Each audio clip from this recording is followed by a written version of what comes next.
কলি মুড়ি চাষ করতাম, ইদান করতাম, হেতে চাষে বলে না, হেলিকে আমরা সোয়াবিন চাষ করি। সোয়াবিন চাষ করি। আচ্ছা, সোয়াবিন চাষ করে কেমন লাভ হচ্ছে? ভালো লাভ হয়েছে।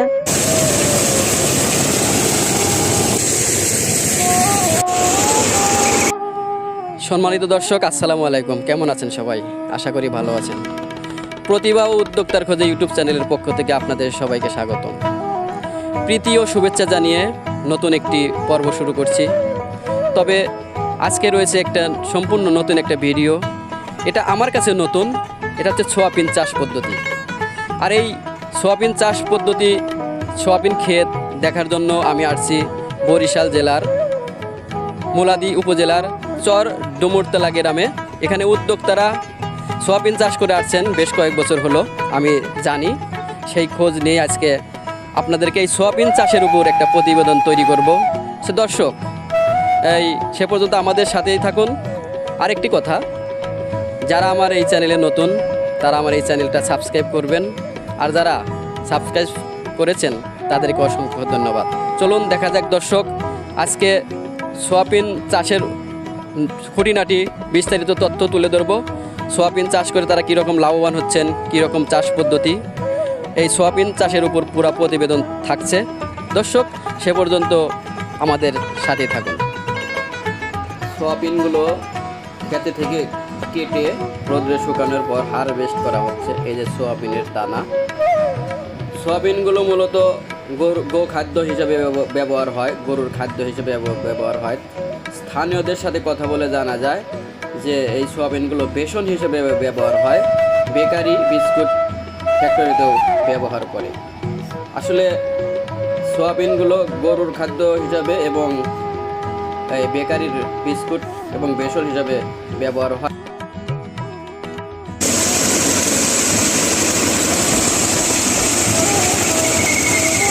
সোয়াবিন মারাই করা হয়েছে, হারভেস্ট করার পরে এই সোয়াবিনগুলায় দানা। সোয়াবিন কাটা হচ্ছে খেতে, দেখুন কিভাবে কাঁচি দিয়ে কাটছে সোয়াবিন। এই সোয়াবিনগুলো কাটার পর তারপরে বাড়িতে নিয়ে ওই মেশিনে হারভেস্ট করবে। হারভেস্ট করার পরে দানা বের হবে। আসসালামু আলাইকুম। ওয়ালাইকুম সালাম। কেমন আছেন? আলহামদুলিল্লাহ, ভালো আছি। আচ্ছা, প্রতিভা ও উদ্যোক্তা খোঁজে ইউটিউব চ্যানেলের পক্ষ থেকে আপনাদেরকে স্বাগতম। হ্যাঁ, তা আমি জানতে পারলাম যে আপনারা অনেকদিন হলো সোয়াবিন চাষ করেন। হ্যাঁ। তা আমার দর্শকদেরকে এই সোয়াবিন চাষের ক্ষেত দেখেন কত বিস্তারিত জন্য মানে চাষ করা হয়েছে। হ্যাঁ। এই সোয়াবিন কিছু আমি প্রশ্ন করব, আপনি কিছু আমার দর্শকদেরকে জানাবেন। আচ্ছা, এই সোয়াবিন কেন চাষ করতেছেন? আমাদের আগে তো কলি মুড়ি চাষ করতাম, ইদান করতাম, হেতে চাষে বলে না, হেলিকে আমরা সোয়াবিন চাষ করি। আচ্ছা, এই সোয়াবিন গুলা কতদিন হলো চাষ করতেছেন? সোয়াবিন আমাদের এলাকায় 4 বছর। তবে আমি কিন্তু এই সোয়াবিন এই প্রথম দেখলাম আজ, এই প্রথম, এর আগে কোনোদিন জীবনে দেখি নাই। তবে এটা একটা নতুন ফসল মনে হয় না? তাহলে 4 বছর হলো চাষ করতেছেন। আমার দেশে অন্য জায়গায় আরো আগে আছে, কিন্তু আপনাদের এলাকায় আমরা 4 বছর হলো।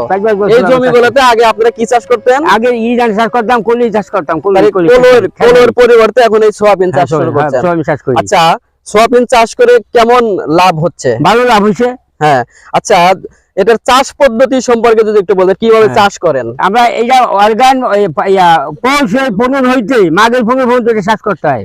চাষ করেন, চাষ দেন। মা আর এই সয়াবিন নতুন চাষ করলে ভালো হয়। সয়াবিন নতুনটা নতুন আবার চাষ করে এই সয়াবিন নতুন বীজ। তাহলে একটা কিভাবে বপন করেন মানে বলেন? প্রথম মেশিন দিয়ে এক সার দিয়ে এবার আমরা 1 কেজি করিয়া সার বুনি, কালো সার। জি।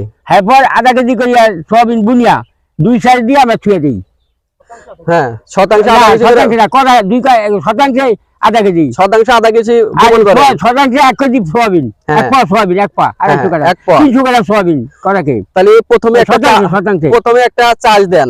চাষ দেওয়ার পরে সয়াবিনের বীজ ছিটানের পরে আবার সার দেন, সার দিয়ে আবার চাষ দেন। 2 সার দেই, 2 চাষ দেন, 2 সার দিয়ে ছুঁয়ে দেন। আর কোনো মই নাই, কিছু নাই। আচ্ছা, নিরানি আগাছা গাছ আর দিলে না হইলে নিয়েই না। তারপরে আর সার দেওয়া প্রয়োজন আর কোনো সার লাগে না। যদি ওই যেখানে হুল ধরবো সেখানে আমরা বলিয়াম দেই। 4 ঘন্টা জমিনে একটা বোতল বলিয়াম।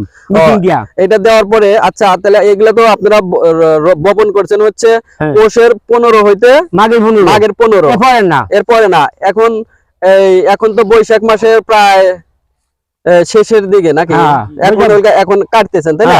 এই যে দেখুন দর্শক, এই সোয়াবিন, এই যে সোয়াবিনের এই যে বীজগুলা আপনাদের দেখানোর চেষ্টা করি। এই যে এবার মেশিনটা বলে মেশিনটা সরে এগুলা মেশিন দিয়ে হারভেস্ট করেন না? মেশিন দিয়ে আচ্ছা, ধানমালা মেশিন আপনারা এই শতাংশে কত কেজি আপনারা এই ফলন পান? শতাংশে আমরা শতাংশে হ্যাঁ নিচে 2 বাড়ি, হ্যাঁ 10 কেজি 10 কেজি আর শতাংশে 10 কেজি বেশিও হয়, হ্যাঁ তাহলে 15 কেজিও হয়। তাহলে আপনি কত বিঘা আবাদ করছেন এবার? কত কানি? ধরেন আমি 1 একর ধরেন 1 একর আবাদ করছেন, তাহলে অনেক আবাদ করছেন আসলে। দর্শক আপনাদের দেখানোর চেষ্টা করে দেখেন, এই পুরা মাঠ জুড়ে কিন্তু সোয়াবিন, সব জায়গায় সোয়াবিন, সব জায়গায় সোয়াবিন। এই বরিশাল মুলাদি উপজেলা আসলে মনে হয় সব এলাকায় সোয়াবিনের চাষ করে, কিন্তু অন্য এলাকা আমি বরিশাল ডিস্ট্রিক্টেই। যে দর্শক আসলে আপনাদের কেমন লাগলো জানি না, সোয়াবিন এই একটা যেহেতু নতুন ফসল, অন্যান্য এলাকায় আপনারা এই চাষ করতে পারেন। আমি অনুরোধ করব কৃষি বিভাগ এবং সরকারের প্রতি, এই চাষের যেন বিস্তার ঘটে, এই চাষের যেন কৃষক ভালো ফলাফল পায়, সেই জন্য তাদেরকে পরামর্শ দিয়ে কৃষি বিভাগ, কৃষি কর্মকর্তাদের কৃষককে সহযোগিতা করার জন্য অনুরোধ করব। তারা যেন এই সোয়াবিন চাষে আরো লাভবান হতে পারে, কিভাবে ফলন বেশি পায়, চাষ পদ্ধতিটা যেন আরো আধুনিকভাবে করতে পারে, সেই অনুরোধ করে আজকের মতো শেষ করছি।